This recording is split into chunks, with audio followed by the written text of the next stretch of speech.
like you, innovative and taking initiatives, and I think it's a great initiative. Yeah. I will have to repeat again because I have to start the meeting with the recording. Please, I'll have to take 2 minutes more. I'm sorry to all participants, but we'll have to restart again. Namaskar, and I'm calling from Indian Institute of Finance. I'm a professor of finance, and we have with us one of the bright young ladies, the beauties from Sweden today, Åsa, and she has been a dynamic lady working for a large number of organizations, almost 55 countries and governments around the world. She's done an MBA from one of the leading schools, the ESC Paris, France, and her MSc from Lund University, Sweden, which is one of the prestigious universities in Sweden. I've had the privilege and honor to be there when I was invited for the Nobel Prize function in 2010, with the help of a colleague of mine who invited me, Professor Hubert Fromlet from Swedbank, the chief economist of Swedbank then. He is also the president of Sweden Africa Chamber and founder president of Global Leaderships in Sustainable Development. He is also consultant to Jarskog's consultants, and through which she is a consultant to Stockholm School of Economics, one of the leading schools in economics, like the London School of Economics or the Delhi School of Economics in India. She's also worked for the Swedish International Development Cooperation Authority, which is a Swedish authority and which is one of the leading institutions for human capital development and developmental activities in Sweden, apart from working for ABB, Sandvik, Westland, South Africa, the TBS Bank in Georgia, and various other countries.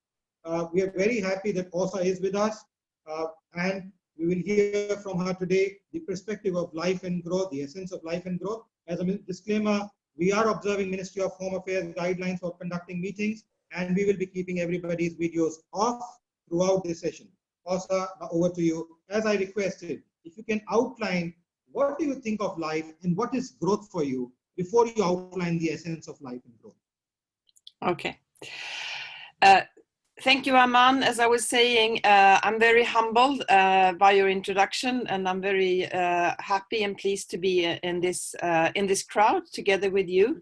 It's good to see you on the screen, although I miss the times in Delhi with you and your wonderful family we had together, and I hope we will soon be able to meet again. And this is a very special time that we're living in now, and I think it's an opportunity for us to reflect, and you are enabling that reflection with your initiative. So thank you for that. I have reflected a little bit on what you said about life and growth, and I mean, I think a lot of people would agree that growth in the old way we would call growth, which would be economic growth, is no longer, it's becoming a bit void in the times of today. So for me, growth is anything that genuinely improves your life, and it can be applied to various areas of your life, the professional or academic, or the economic, and then the personal growth. So for me, growth, that's really the essence of growth is the personal growth. And I believe that every relationship starts with the relationship with yourself. So if you cannot establish a fulfilling relationship with yourself, it would be very difficult for you to have a fulfilling relationship with other people. For me, growth is not about only looking at the things that you need to correct, but to actually, what I do in I work as a leadership trainer, and what I do in my leadership trainings is that I help people look at what are their strengths and what are their so-called weaknesses. And very often we identify as our weaknesses, we think that we must take them away, but very often they are just an exaggeration of our strengths. So rather than trying to destroy our weaknesses, we should build on our strengths and be aware of the fact that if we exaggerate our strengths, they will become our weaknesses. So spending time on accepting your strengths and accepting what happens when you're exaggerating them and being aware of that, I think it contributes to personal growth a lot. Then secondly, of course, spending time with people who are not like us, people who don't come from the the same background. I've been very fortunate because I have been able to travel a lot in my life and work, and I met a lot of people from 55 different countries, with various backgrounds. Even though I was working for the UN, I would decide to, when I arrived in the country and I was picked up by a driver, I would say, I want to go to the central market of the city and, you know, hustle around there. And the driver would say, no, but no, I can pick something up for you if you need something from the market. I said, no, I just want to hang out with people who in this country, because tomorrow I will meet a minister and the minister will tell me, oh, this is what things are in this country. But I also need the perspective of the vendor in the market. So spending time with people who are not like you, spending time with people who are smarter than you, and spending time with people who actually disagree with you, I think is a great contribution or factor that would enable your personal growth. I fully endorse that. And, you know, that's very important that one is able to self-introspect and grow into it. Now, you know, I also read one of the sayings recently connected to what you just said: invest in yourself to induce in growth and happy living. So is that what you're hinting towards, or something else you want to say? I think investing in yourself, for me, I think, and this is a bit what I mean, what I think is one of the pillars of life for me, to create value. And to create value for other people, that's actually what drives me. And somebody once told me that if you stop running after money, the money will run after you. Maybe that's not entirely true, but the day I decided to actually be driven by creating value rather than, you know, achieving things for myself, a lot of things changed in my life. And so growth comes rather from creating value for other people than trying to create value for yourself. And again, I've been very lucky because I've been able to work with some wonderful people, including people from your family. And by training those people or coaching those people, I have been able to develop a lot. So that is one of the things I think is very important. If you want to grow, don't focus on growing yourself, focus on growing other people. I think all of us who are parents would agree that our children really help us grow as individuals. Mm-hmm. True, I agree with you. And that's where the role of parenting and parents come extensively when we are trying to build upon some of these very basic, essential components on understanding life and growth. Mm-hmm. You know, another interesting thing which comes up is, one I read is, don't go through life, grow through life. How do you look at that? Sorry, you were breaking away. What did you say? Don't go through life, grow through life. I like it very much. I think it says everything. And I think it's also, I mean, we all would agree that the most difficult periods we went through in life were also the periods that made us who we are. So growth is very much about, you know, questioning yourself, questioning. And I think that the situation we are going through in the world now actually is making us question life as it is. And I hope that we will learn how to grow from this and not go back to business as usual. True. You know, we have in the last couple of days, we have been talking about large number of speakers talked about positivity and the way positivity plays a role. And if you remember, I also talked to you when we wanted this session. I wanted positivity to come out because that's something which has been killed over the years in the last couple of stances. You know, so do you think positivity is the key to unlocking good luck?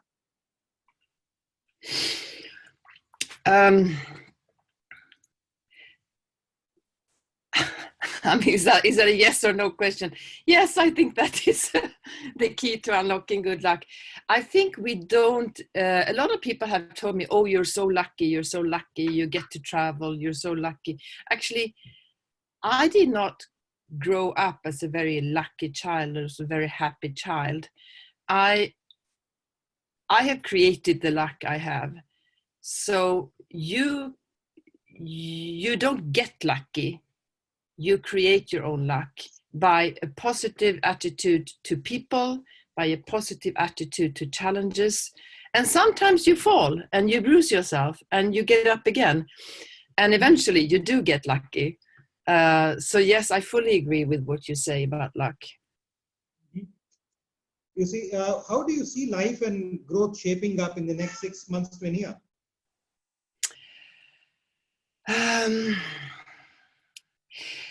In the world, 6 months or 1 year, I think we're looking at 3 different scenarios. But I don't know exactly. I mean, the first one is that we've gone through crises in this world. I mean, I'm not going to speculate whether the virus is going to turn this way or that way, because I'm not a medical person. But globally, in this world, life and growth, it could be that we have gone through crises before in the world, and we have afterwards basically gone back to business as normal, which is, focusing on consumption, not being so worried about the environment and the climate change. And if that is what we do, we will, a lot of experts and a lot of us will be very happy, because we will, get the money back. I currently don't have an income because all my work includes traveling. So the assignments for the rest of the year were canceled just like that. So of course I would be happy to see that now I can start working and getting the money in, and the GDP will go back and the bankruptcies will stop.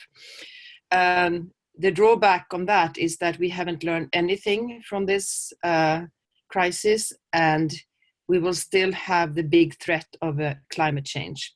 So that's the first scenario I see. The second one, which is not a different one, but it could be part of either the first or the third, is what is happening now. What I see is that we are the globalization is basically,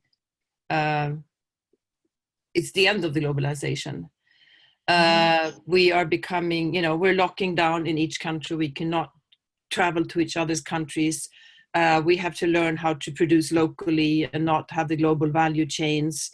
We're all blaming China. So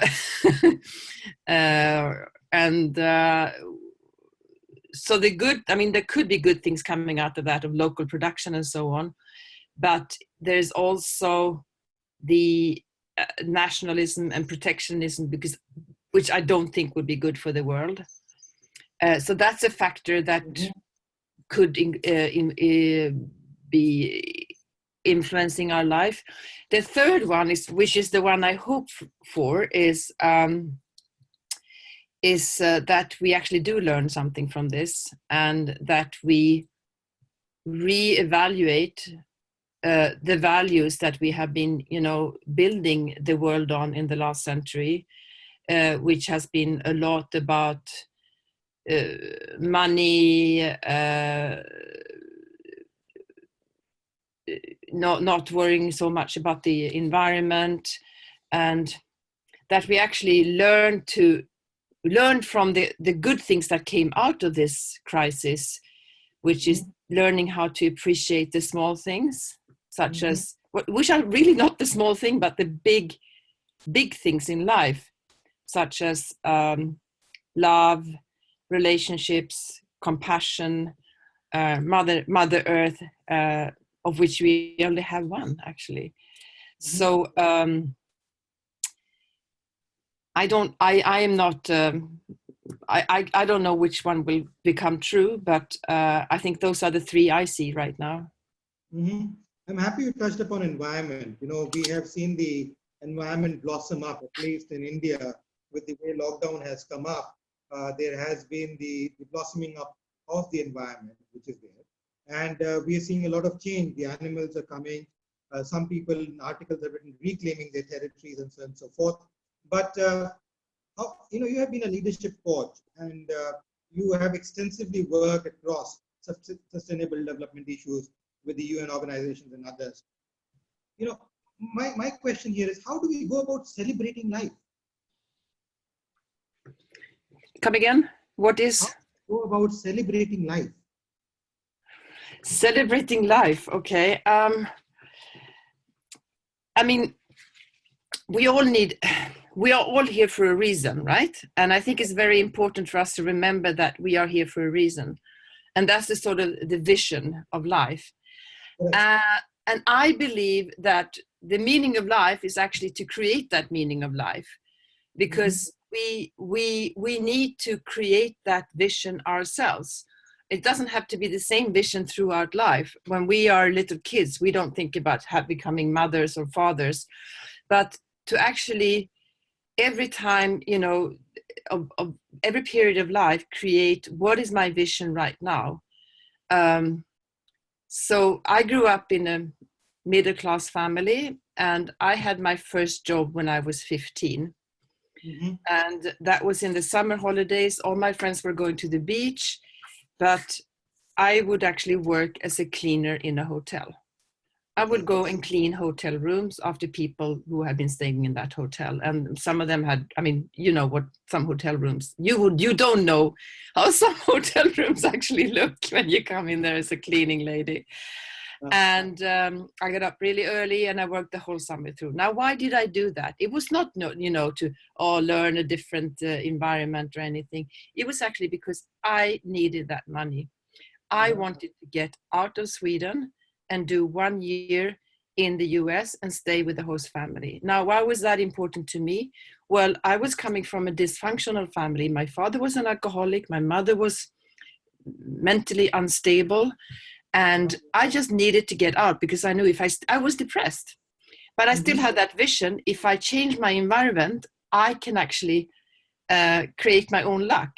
So I made the money. I went to the US. I went to high school. I came back.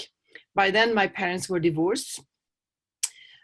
So I stayed with my mother, and she was getting, better because of, not having to deal with the drinking of my father.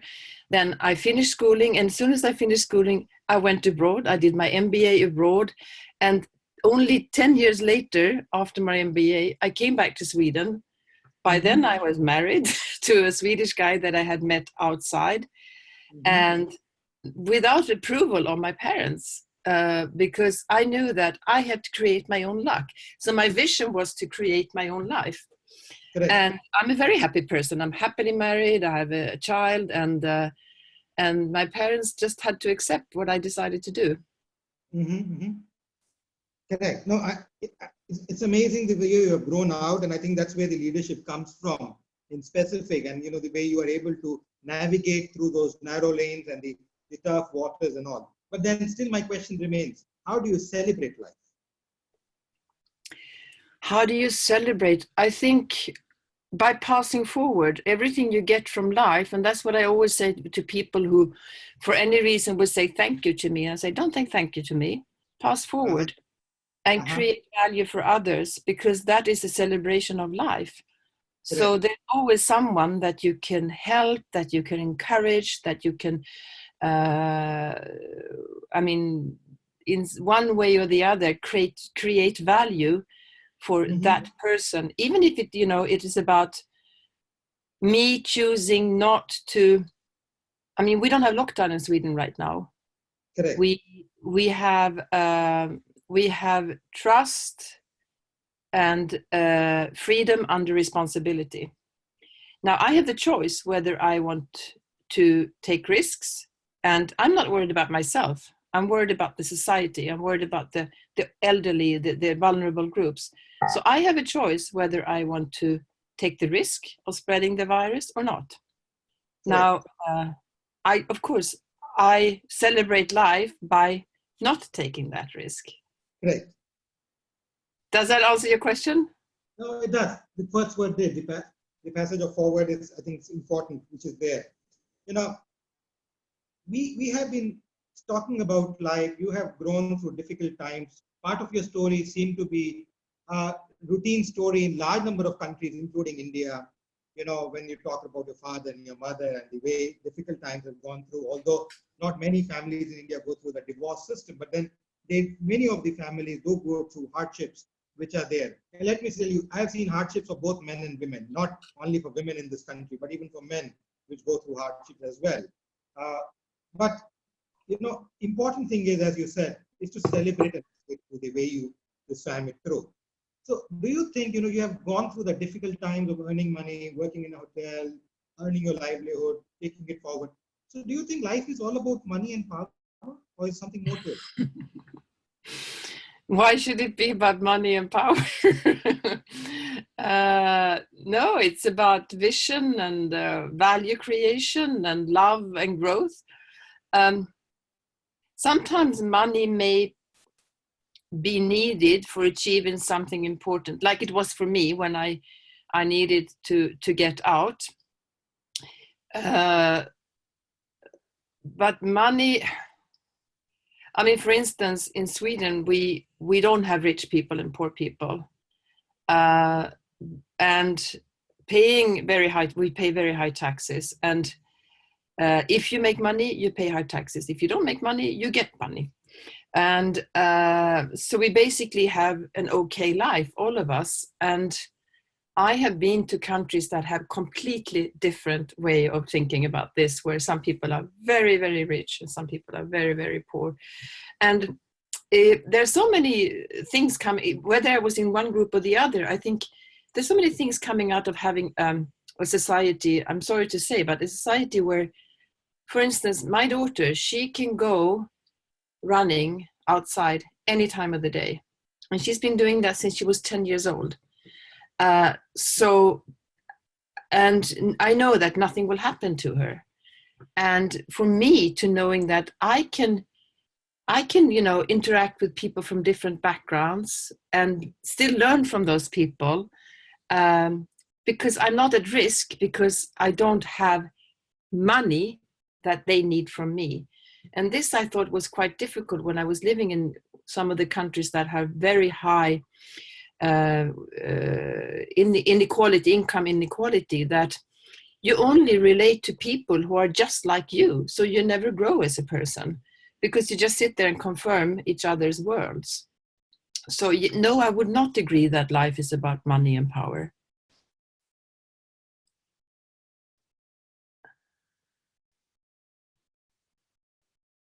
You're freezing. Do you want me to say something else?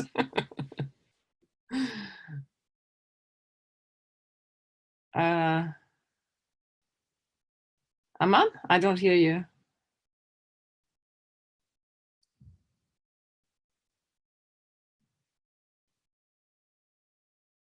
Are you there, Aman?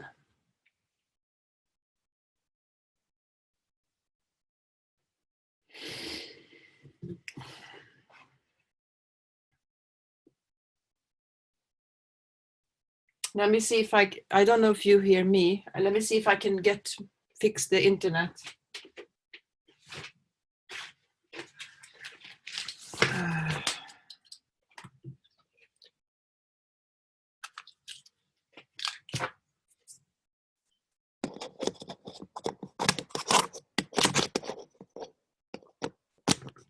So I'm putting this on. It's another internet connection.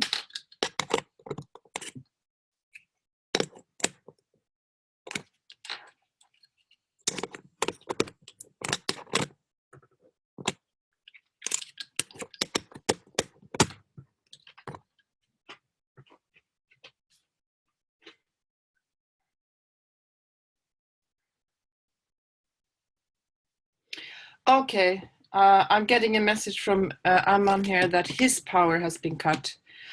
So I'll continue without the questions. And what else about life and growth? It's difficult when you were you were expecting a conversation, but I know there's one thing that I think is important now, because we're going to have a webinar on Thursday together with the Indian Institute of Finance, and we are going to talk about leadership through crisis. And I think the world has really changed the past couple of months, and we are living in a much more changing world now. And so I think one of the things that we need to develop as people, as leaders, whether we are leading ourselves or other people, is to learn how to handle that world. And so the world is more volatile, it is more uncertain, it's more complex, and it's much more ambiguous. And so it's called VUCA, VUCA, the VUCA world. And so we need to learn how to deal with that by becoming more agile, more flexible, and more able to keep two thoughts in our head at the same time, which is of course not something you changed in one day. So I think as leaders and as people, we need to develop new qualities to adapt to the VUCA world. So that's something we will talk about in our session on Thursday. Another thing we are going to spend time on is trust. I mentioned Sweden being not being in lockdown, but actually being, there are no new laws because of the crisis. However, of course, we are dealing with the crisis. But the reason why we don't need those laws is because there's a lot of trust in our society. It's actually one of the countries which the highest level of trusts, and I will speak more about that on Thursday.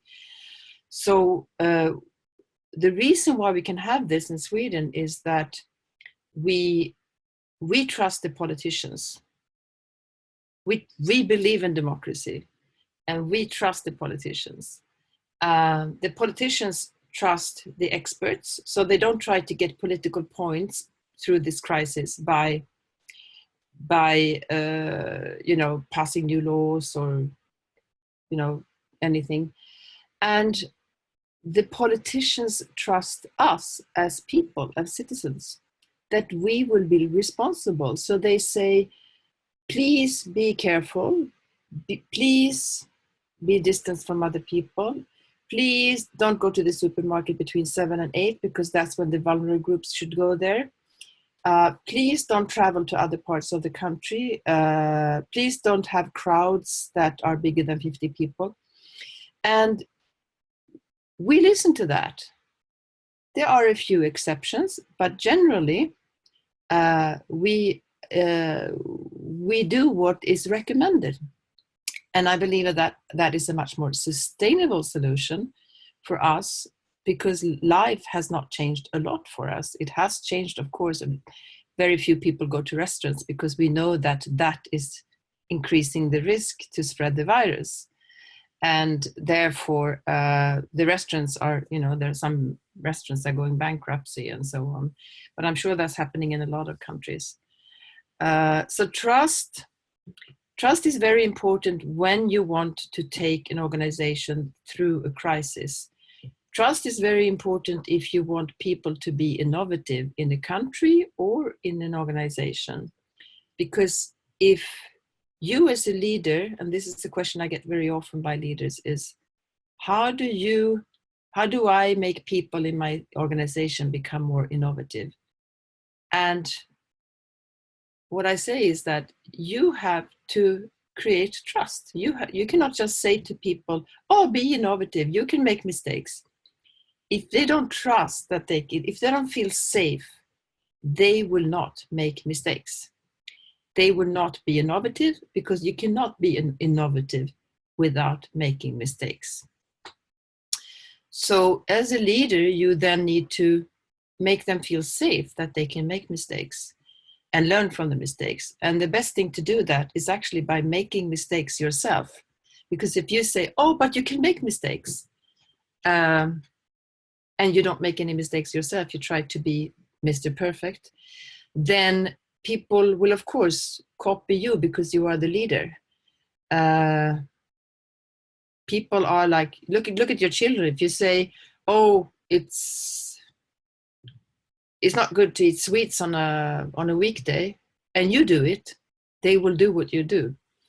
So trust is an issue that I find extremely important, and there are ways to develop trust in an organization. And that is what we will discuss on Thursday. I don't know if Aman is back. Because this is a very strange situation for me. Let me see if I can try to call him. So I'm calling Aman now.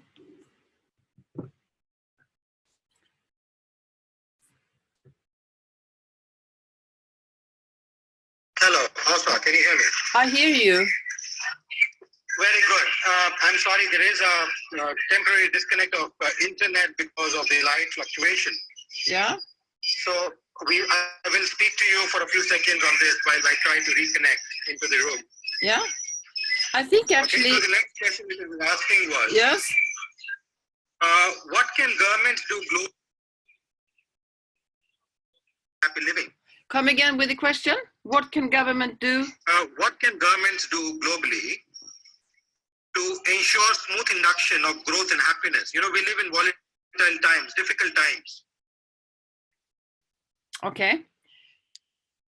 So given that we're living in difficult times, it has become, and the governments have been facing difficulty for quite some time in the last 10 years or so. So what can, governments do in your opinion to bring in happiness in people's life and growth in people's life?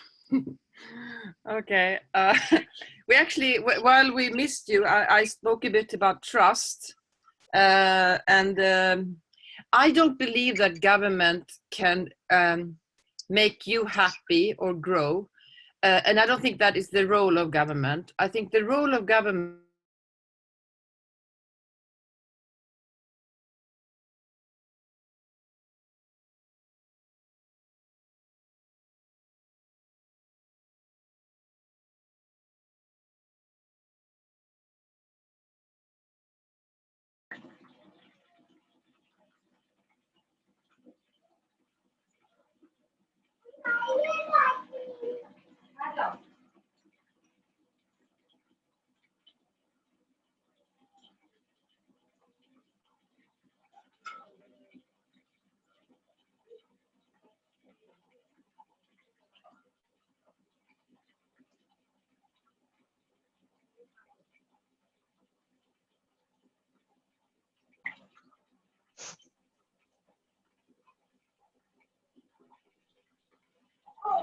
Yes.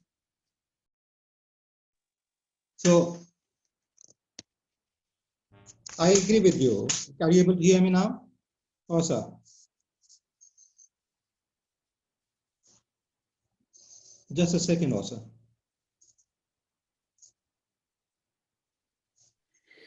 Yeah, you will have to speak that answer again. And it's important that you make out this point. I think everybody else heard. I think yes, you were the if you can, yeah. Yeah. Okay, good. No, but what you pointed out is important, that governments cannot take action. But you see, I remember about 5 or 7 years back, the government of Sweden introduced a ministry of loneliness, because there was this problem which was coming up with people becoming lonely. And then they created frameworks for people to have more family-oriented lives, giving some breaks, even paid breaks, which were being given. So there can be systems which the governments can do to induce that kind of ensure induction of growth and happiness in lives of people. Certainly, they cannot bring happiness to you or me in specific, but at least they can make an attempt to boost or develop structures, as you rightly said also. If you could highlight, what has been done in Sweden, what governments have been doing, and what do you think the governments can do more? Okay. I don't want to become political here, and I didn't know about this Ministry of Loneliness. I don't know. Maybe that is just a rumor, but as I said before, government can provide the framework that makes it possible for us to create our luck and growth and happiness. And there are so many things that they can do to incentivize us. Like in Sweden, if you have a child, you have a very long parental leave. And that means that you establish a trust relationship between the child and the parents. There are also incentives to ensure that not only the mothers, of course the mothers are breastfeeding, so then they spend time with the children, but that the fathers also spend time taking care of their children. And I can see that my daughter, who is 18 now, she has a very, very close relationship with her father. And I think that's partly due to the fact that they have spent a lot of time together. On a more general level, they can ensure that everybody has an income or has, in one way or the other, an opportunity to have a decent life, not, on this living off the streets. Everybody gets education because that's one way to grow as an individual. So we do have a very high taxes in Sweden, but I don't mind paying those taxes because I know that gives us a society where I feel safe, where I feel that I can talk to everyone and I can learn from everyone. Government can also ensure that we have environmentally friendly solutions. We have, for instance, thanks to the fact that the government has ensured that the infrastructure in Sweden with buses, with trains, with subways, and with tracks for bicycles, I don't need a car. I don't have a car. And that is good for me in my personal life, and it's also good for the environment. Government can ensure that there's access to nature, that we have national parks that we can go and enjoy. And I believe that is actually for me a great source of happiness, to go to the nature. And in my leadership trainings, I very often conduct them in the nature with people, high level ministers, etc. Because you really connect to the core of yourself when you're in the nature. So those are a few examples of the frameworks I believe governments can put in place, but not by passing law, because every time you pass a law that you are allowed to do something or you're not allowed to do something, I believe that you make the democratic space smaller. Correct. Currently, there's a discussion. Yeah, sorry? I don't want you to unfold the leadership part, because we are going to have you specifically speaking on leadership in a day or two more. So I don't want you to unfold everything for everybody now on that particular aspect. But I would still like your input. I'll have only three more questions to go before we open the house for question and answers. And I'm sorry for that break. Unfortunately, we had a power cut, and my systems are still working, but my Wi-Fi doesn't work without the power. So we had that break, and I'm happy you were able to control it as well. Is life inherently unpredictable and insecure? Oh, it's a good question. I think it is. And I think it's when we accept that we don't suffer from it, that we actually embrace that. And because I think we spend too much time trying to make life predictable, and especially the society I'm living in, people try to make everything very predictable. And having lived in so many other countries, I've learned a lot about living with uncertainty.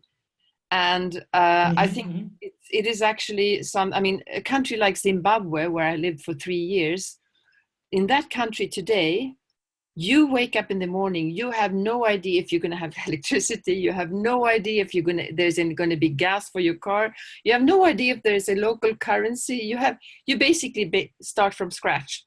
So what you do at the end of the day is that you try to change, either get rid of all your local money or change it into US dollars, because tomorrow is another day. And true.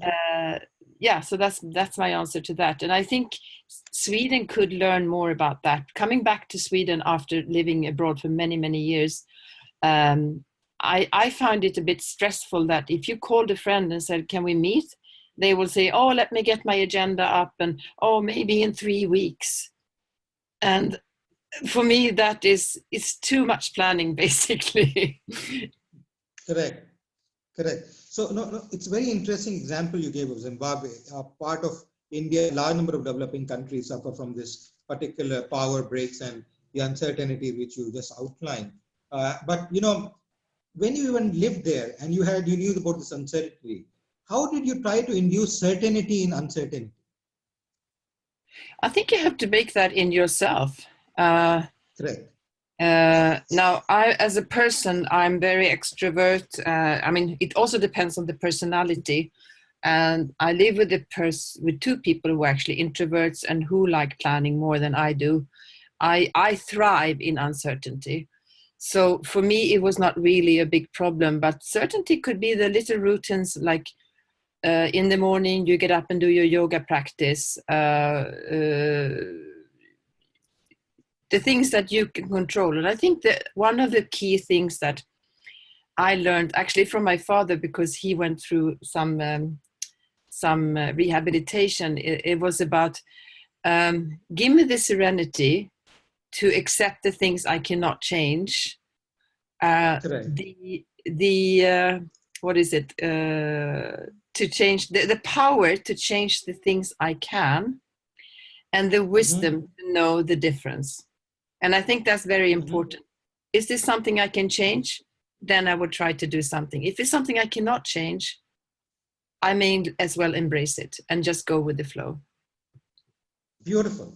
I must say that it's almost like a gist of life. Given this, do you think the state of constant change, which we always talk about, is absolute and immutable? I think I already answered that question. Yes, I think so. And when you were gone, I spoke about the VUCA world, which we will talk about more on Thursday. And the qualities of agility, flexibility, and the ability to keep two thoughts in our head simultaneously, I think is becoming more and more important.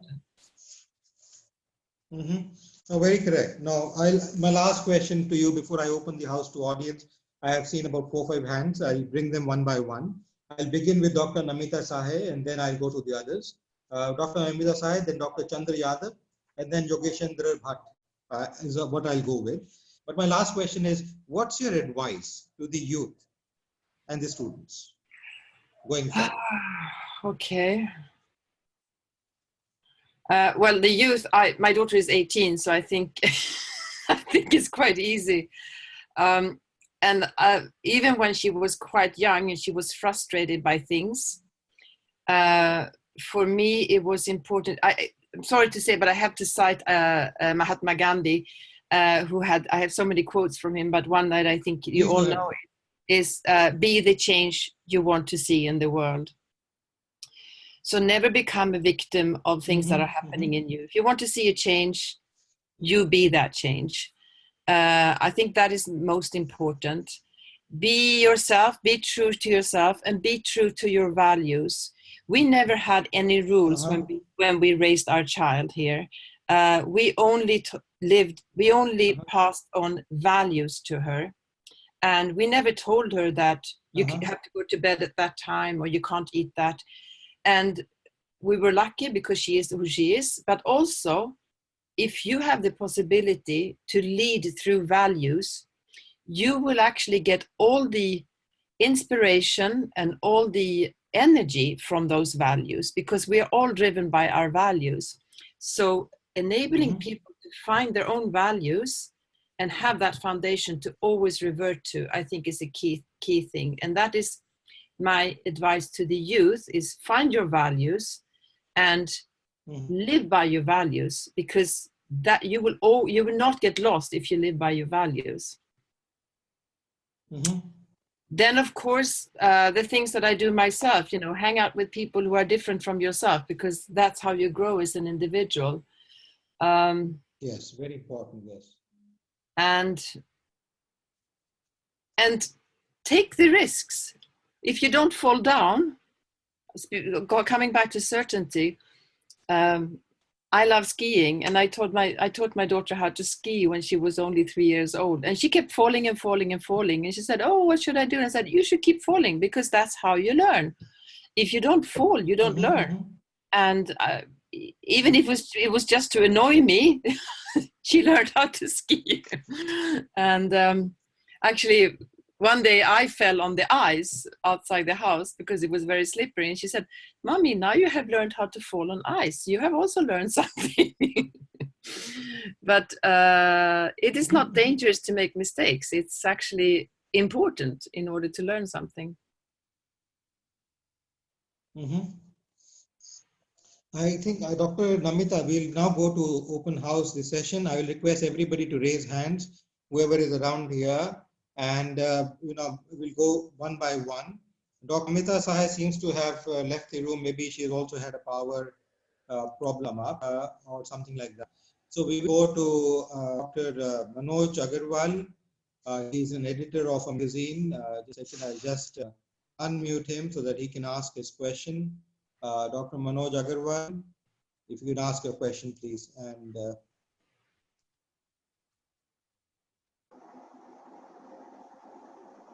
Dr. Manoj, are you there?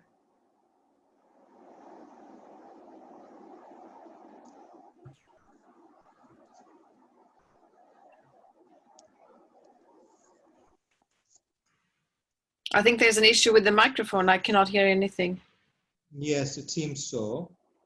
Yes. Maybe we'll move to the next person. We'll go to Miss Dr. Aarti Grover from School of Planning and Architecture. I'll just start the video and the audio. Just give me a second, please.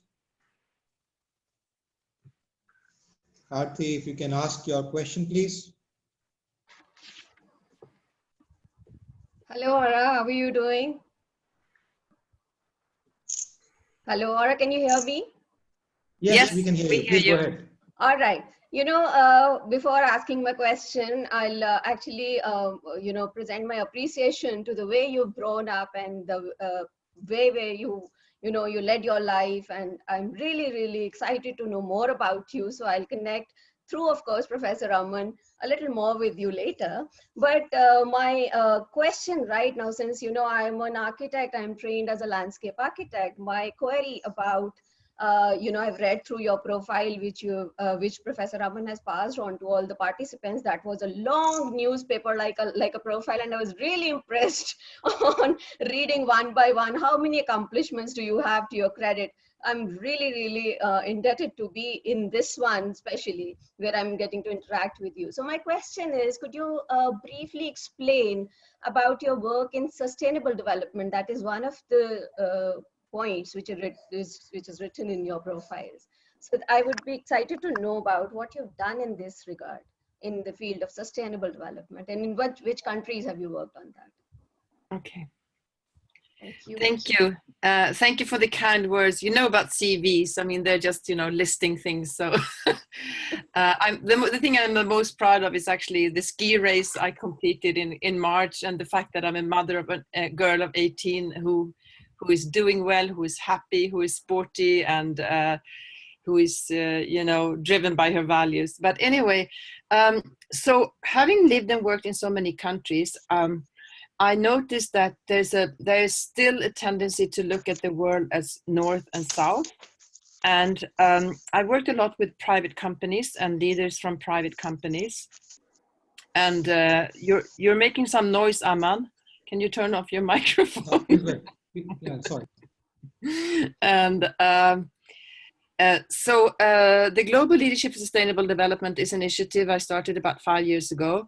And I had noticed that a lot of the people, the business leaders I had trained in various parts of the world, actually had a greater understanding about sustainability than a lot of government people or donors actually understand. But they sometimes needed simplified models to be able to implement sustainable solutions.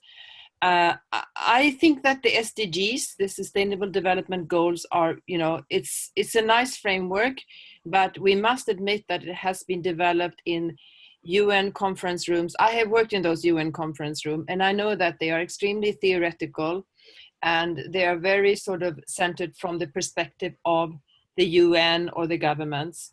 And if you talk to a SME, in whether it's in India or in Zimbabwe or in Colombia or anywhere else in the world, or even my own husband who's running a factory in Sweden, they don't care about the SDGs. They don't care about the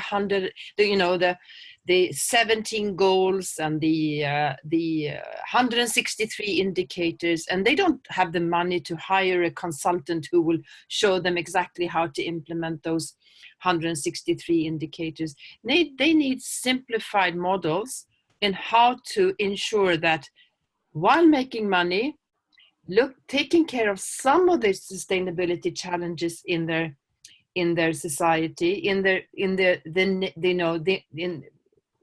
that are relevant for their particular business, and by applying their own values, their own personal values, they can identify one area where they can actually, or two, or maybe three, where they can contribute to a more sustainable world. So, believe it or not, my husband makes single malt whiskey in Sweden. Today, he's making hand sanitizer from the whiskey, of course, because that's what we need in Sweden. But he also has built the world's most energy efficient whiskey distillery in the world. So he's contributing already to health and renewable energy and less energy efficiency. So because the energy that he gets is also renewable. So that is basically what I want to do with the Global Leadership for Sustainable Development, to enable business people, whether it's a very, very small business or a medium-sized business, to be able to feel that they contribute to the SDGs without becoming, having to learn all these academic fancy words that basically are just fancy words. Thank you. Thank you. Thank you for your go to Manoj.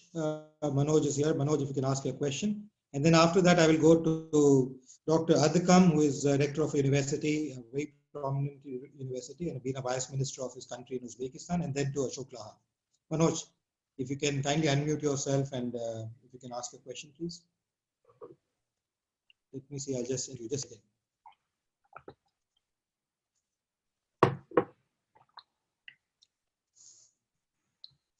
Yeah, Manoj. Okay, hello. Thank you, Aman. Thank you, Asa. I joined the discussion a little late when you were speaking about happiness not being a primary role for the government as such. Happiness has been a subject that has been very dear to me. So I want to pose a hypothetical question to you. What if there was a society which said, we want our government to keep sustainable happiness as the primary objective of the government? Okay, let's assume there is such a society. Then what kind of leaders do you think such a society, such a democratic society would choose? And would those set of leaders be better than the current set of leaders we have? Or maybe there'll be some other problems, bigger problems? Oh, I love your question. That's $1 million question. Do you have the answer? I'm searching for it. But it's a serious question, because governments are not taking a responsibility for happiness, but they're taking a responsibility for many other things, which we may not want government to take, some societies. I honestly, I believe in democracy, but I also believe that democracy is difficult. So, but let's agree we believe in democracy. Then we deserve the leaders that we get. If we do believe in democracy.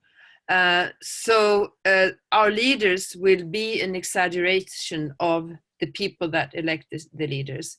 So I personally think that Donald Trump is a joke, but then I am not so surprised that he is leading that country, because the way they built that country and the way they even designed the election process ensures that they get a leader like that. So I don't have an answer to your question. I think depending on, my answer is basically we don't get better leaders than we deserve in a true democracy. Then of course there are leaders I've been to many countries that would be, classified as dictatorships. That is a completely different story. And I think that democracy has to be built on the values and the cultures of a particular country. I've worked in 35 different countries in Africa, and many still, a number of the leaders, the leadership there has been built upon, the fight against colonialism. So whoever knew how to fight would become a president. Right. Now, then of course that kind of leadership is not, because our part of the world said now you have to have a democratic election, whereas there are several people in Africa who are born, as sons of chiefs, and they inherit the leadership and they are trained how to manage that leadership, but the rest of the world does not accept that kind of leadership. We only accept it in one country, and that's Tibet. We think being born as a leader is fine in one country of the world, and that is Tibet, for some reason. He was not elected. He's a wonderful person. I've actually met Dalai Lama, but it is not a democratic election that put him into power. My follow-on question is this. Since you have worked in so many countries, do you think some countries have actually elected or put in place leaders for generations, good leaders for generations, something in that society which helps them do this as opposed to democratic principles or dictatorship or something else? Is there something cultural about choosing a good leader? So your question, if I can see a country in the world that has put in leadership for generations? It's not just by luck that they got a good leader, but their culture is such that they put good leaders in place, they select good leaders. And let's exclude countries that got colonized, because that would affect the companies. That's a lot of countries you're excluding there. Maybe there's a lesson to learn. I don't know. Yeah. I think when I was young, I was looking for the perfect communistic country, and eventually I went to Cuba, and I realized that had just been a bad dream, and now I'm looking for the perfect democracy, and Switzerland claims to be a perfect democracy, but then 20% of the people go and vote. So I think it's very difficult to achieve a perfect democracy, and I don't think that a leadership is valid more than a certain number of years, because we're living a very changing world. So leadership has to change with the world. So I think it would be impossible to put in a leadership that would be valid for the next the couple of generations. Even in a country like my own country, which is claimed, I believe, is a fairly democratic country and not filled of nepotism. We have to reshape how we perceive democracy and how we perceive how power should be distributed every now and then, because the world is changing. The EU is now, in a crisis also. So yeah, we can dwell on about that. I'll move on to the next question, Manoj. Thank you for the question. I'll go to Adkam Bakamodov. As I said, Adkam is director of the leading institution which is responsible for training public servants or government officers, and he has been the director for the Banking and Finance Academy in Uzbekistan. He has also been a vice minister in Uzbekistan, and I have known him for good 20 years. When I first visited Uzbekistan, being invited by the Ule Majlis, their parliament, to address them there, and then I visited his university where he was vice rector as well. So we have had a long relationship to go, and I'll request Adkam if he can ask his brief question, because we're going to have Adkam tomorrow and we'll listen to his perspective tomorrow.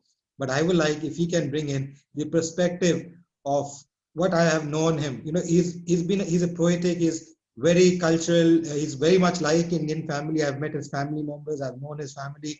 It's like a next family. It's like Åsa's family for me. It's like Adkam's family.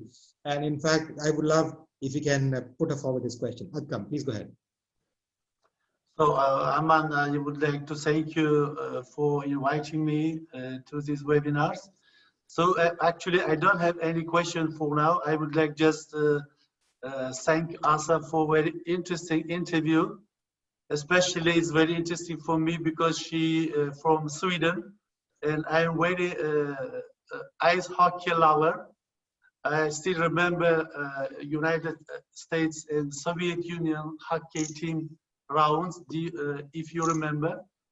So I just would like to thank you. It was very interesting because when you were switched off, she continued and I followed you. Everything was very nice. Thank you. Thank you so much. Thank you. Thank you. Thank you. Thank you very much. Thank you. Thank you, Åsa. I'll go to Ashok now. Ashok, Ashok, please ask a question.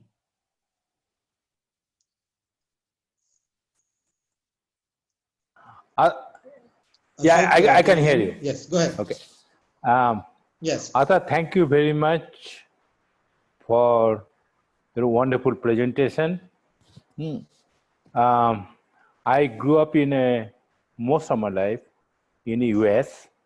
When I went to grad school, I was up to conference college, and I got a chance to meet one of my classmates was from Sweden. That's the first time I met that person, and he's a wonderful person. So you probably be the second or third person from Sweden I met. Then I went to Stockholm. So thank you very much for your wonderful speech. But I'll ask you one simple question. That you mentioned about the trust in Sweden. I run a company based in US. I live half the time in US, half the time in India. And I got a large group of people in India and maybe 100 people in US. And most of them are born in United States. I find the difference when I deal with the people in US, I can trust them much more. Then here in India, when I work with them, I like to trust them because if I trust them, then my productivity, overall productivity goes up. My time was spent much less and whole company productivity goes up. But I don't see that. I was burned number of times as a result of trusting people. So if you can give me some advice, since you're a management consultant, I want to use it, how to increase the trust factor in India. So that will help me. If I hire you as a management consultant, that's the question I'll ask. Help me how to trust more people, how to embed the trust here, so that I can, that will, from my selfish reasons, it will improve my productivity quite a lot. My productivity, my organization will go quite a lot. That's a question. Oh, so finally I have a job. Yeah. I'll have to hire you. I'll have to get your telephone number, email address to Amon. Certainly, I'll forward them so to that you. I'll keep touch with you. You know, definitely. Yeah.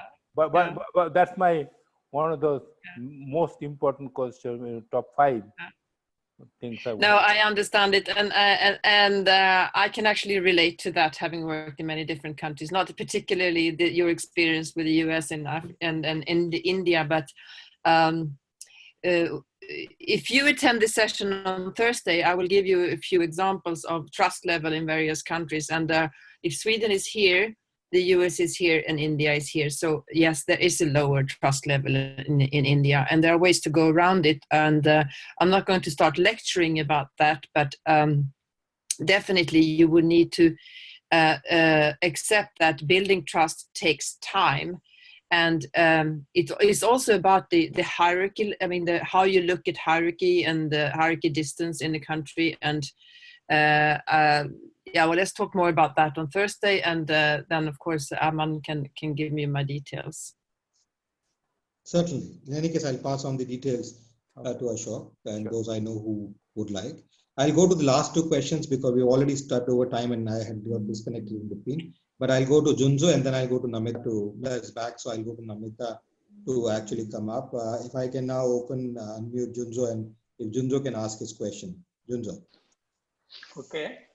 Junzo, in any case, as you know, much. is a professor from Vassar University. Yeah. Junzo, please go ahead.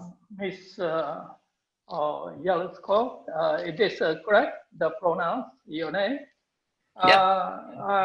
Your talk is quite impressive for me, and I have many questions, but I limit to the direction of your growth in your childhood after they are finishing the education.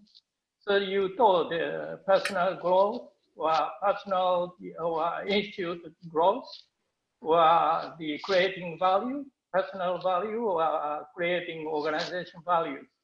So these are very much interesting and impressive. These are important. But may I ask, how did you decide the career direction? You are now the established, but in your childhood or university days or young days, how did you decide your career direction? Did you plan to today's how can I say, your position or your company? How did you do?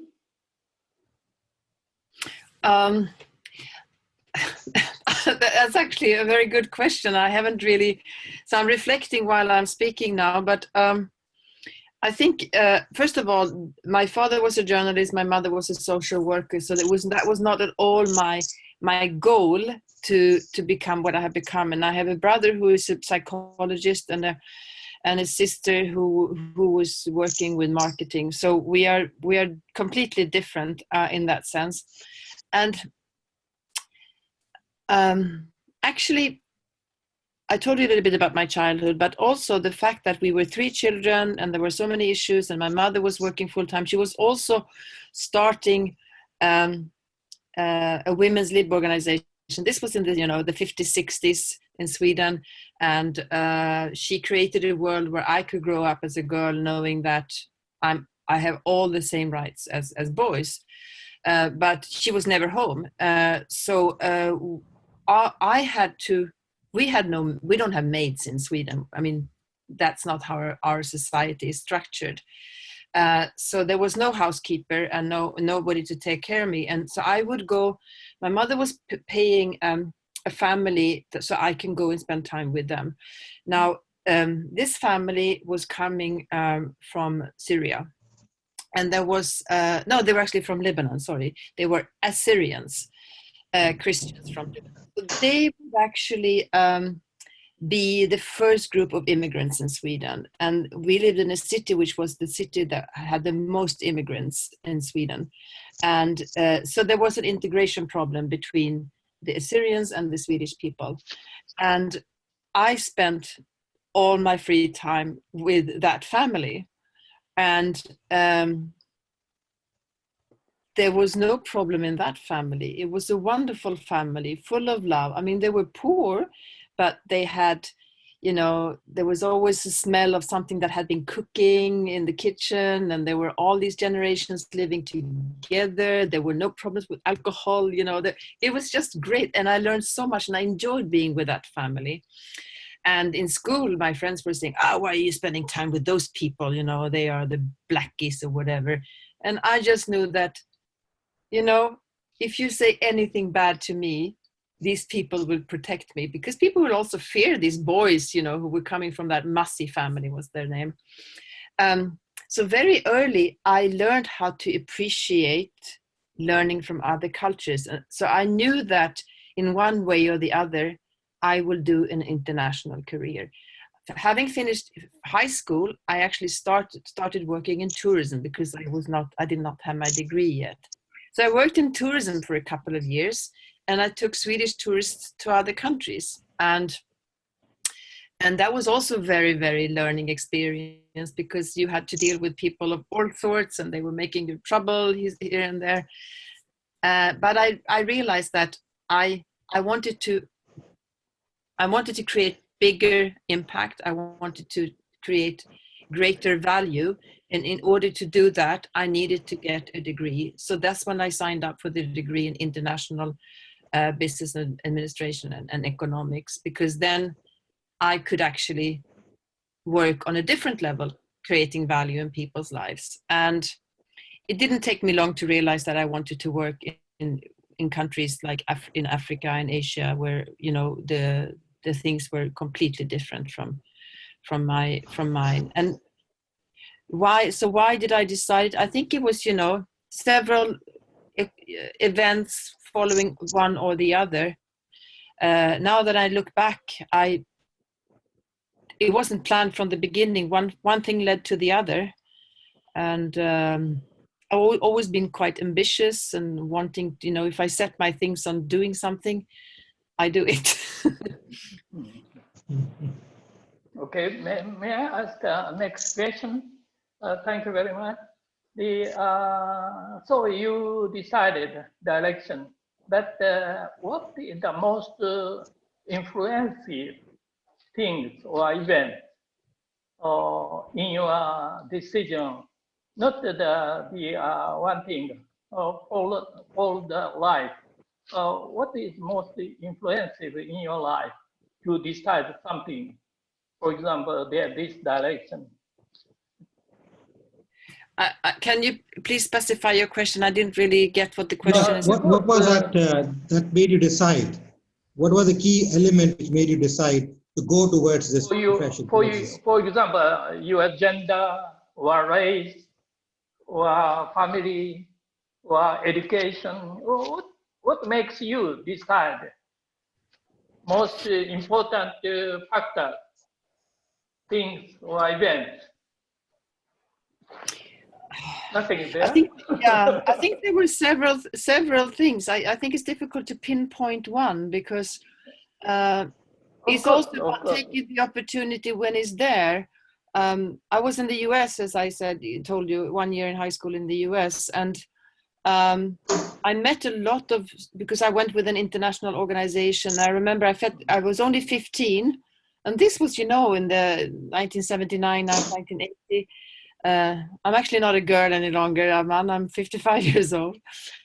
So I met somebody for the first time from South Africa, and I had only read about South Africa, and I knew they had apartheid there. And I was like, "Oh, you're from South Africa. What do you think about apartheid?" And this person was like, "Well, what do you want me to think?" So I've always been driven by I'm very curious as a person. I've always been driven by that. And then I thought, oh, one day I have to go to South Africa. And when I did when I was in the summer, when I was doing my university studies, I would do internships in the UN. So I needed to work as a waitress as a student to make the money so I could do the internship in the UN. And there I learned about, oh, you can go to these countries. So I did my thesis at the university for the UN. So I think it was always, what I said in the beginning, you need a vision and a goal in your life. But if you make it too big, too chunk, like they say in Africa, you cannot eat an elephant in one bite. You have to cut it into small pieces. But make sure you always have a vision for whatever period of time that you can have that vision for. Okay. I don't know if I am not answering. I understood. Your international experience was very much influenced in your life. But the last question, you travel many countries, but how did you select the countries to work with? It is only a chance, or did you select by yourself, for example, Africa or the Asia, East Europe? How do you select these countries? It's a combination. Yes, now sometimes you have a choice. I wanted to improve my Spanish, so I applied for a job in Mexico because I knew that people would speak English well, but I could also learn. And then I decided to live with Mexicans, so I lived there for a year to really improve my Spanish. India is a country that I really set my eyes on. I was just looking for a reason to go there. But other countries like Djibouti, I just went there because there was an assignment there for work.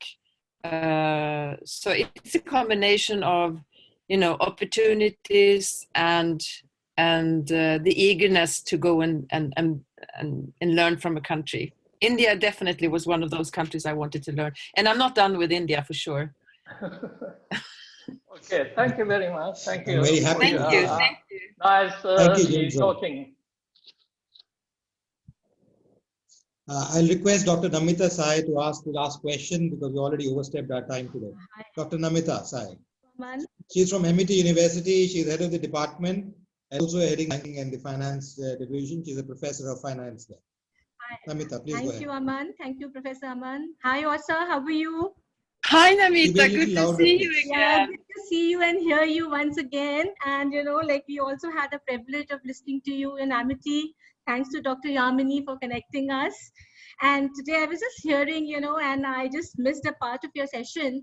But one thing that you were really talking about, Åsa, I just wanted to ask you once again. It's a very simple question, but this is about the positive attitude. So, we are all going through this crisis. We are going through this very uncertain environment right now. So, my experience in the last couple of months is about, the conflict of interest that you have, between whether it is the organization and the, the employer and the employee, or whether it is your own, relationships with your own friends, your interpersonal relationships, or with your own, family also. So how do you really, develop a positive attitude in a, in an environment, where there's a conflict of interest? Relationships are really fine and going great, as long as there is no conflict of interest. But then, what is that, one key that one must really remember, about developing a positive attitude in a, environment where there's a conflict of interest? Thank you very much, Namita. Good to see you. See you again. And thank you for your questions. I think one thing that most of us are born with is the choice. So it doesn't mean that everybody has to be positive. Everybody has a choice. But if you choose to be positive, it is, like I said before, trying to see the difference between that you can change and the things that you cannot change. Because we cannot just change the fact that we have this situation in the world right now. It's something we cannot do anything about. So what we need to focus on is the things that we can change. I ran out of work just like that. I was supposed to be last week in Zambia, in Angola. In June, I was supposed to go to Kenya. I had a big assignment with the Stockholm School of Economics. It's not here, but so I have a choice. Do I just sit down at home and feel sorry about myself, or do I reached out to our friend Amman and said, yeah, I would be happy to speak at your, that makes me busy. My daughter is studying from home now, online. So usually she's in school and I'm at work, but now, I can spend time. That's actually quite amazing. I can spend so much time with her, and I can cook for her so that she doesn't have to spend time cooking her lunch. And the little things, and the little things are not little things, like I said before. The little things in life that have to do are connected with relationships, love, compassion. Those are actually the big things in life. So if we just... When there is a conflict of interest, what is that? Everything is fine, as long as there's no conflict of interest. But when there's a conflict of interest, how do you really cope up with that? I don't understand what you mean by conflict within yourself. Let me explain myself. Let me talk about an organization and the employee. The organization or the employer is chasing profit. It is chasing revenue, and in these times, when everybody is going through a lot of emotional turmoil, everything is so uncertain, so then there is a choice between the profit and the people. Right. So at that point of time, the actions which are being taken by, the employers or people around you, your own peers, your friends and family, as long as, now we know we don't have maids, we don't have, things are not as we were doing before. So there are bound to be conflicts everywhere. And in the midst of these conflicts, how do you really maintain that positive attitude that you really, that we've been really talking about all along? I hope I have been able to make myself clear. Yeah, but that's another $1 million question, and maybe we can speak a bit afterwards, because I think sure. I know we're running out of time, and Aman has been kind enough to have me back. So maybe we can talk on that later. So I leave you with that question, if you can, if the time is short. But that is one thing which I would definitely like to know. That how do you really, so that I think Professor Aman can take a call on that. But what I can say on this, so for the benefit of everybody else, is that my view is that if you are doing things that are in line with your values, there will not be a conflict of interest, because you will be where you are because you have followed your values.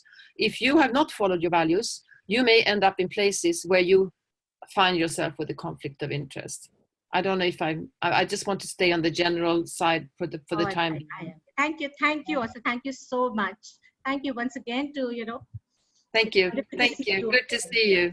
Same here, Let's Åsa. speak. Yeah. Thank you, Namita, for that question, and thank you, Åsa, for that awesome interaction. I'm sorry for the in between. I got cut off, and there were some problems. I'm thankful that you managed it and took it forward very conveniently. We are going to end the session for today, and I'll thank Åsa for having taken her time out, extending this time from our schedule. Tomorrow, as I always say, we have an announcement to make. Today afternoon, we have a session by Professor Deepak Vora, which will be there from 4:30 instead of 4. And so we will be holding the session at 4:30 today, from 4:30 to 5:30, maybe maximum 6. It has generated a large number of interest because we have had almost about 1,200 and plus registrants who have taken admit in that particular program of Deepak Vora. And so we are organizing multiple of sequences so that people can attend and benefit from it. Apart from that, tomorrow we are going to have this dynamic, beautiful young man, a tall young man, and I always like to call him young and beautiful girl like Åsa, because although she may disagree with me, but still I would prefer to call her that way if she doesn't object to it. It's okay. You're such a nice boy. Thank you. I am. As I said in Deepak Vora's seminar, I'm in my teens, below the 18. So you're such a you cute can always boy. say that. Thank you. So we're going to have Adkam. We had him here for a few minutes today. He attended the whole session. I'm very happy. As I said, Adkam I've known for good 20 years. It's like family for me.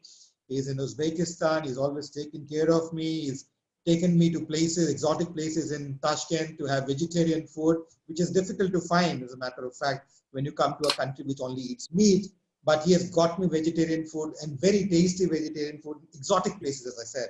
So I've had the luxury of his hospitality multiple times in visiting Uzbekistan in the last 20 years.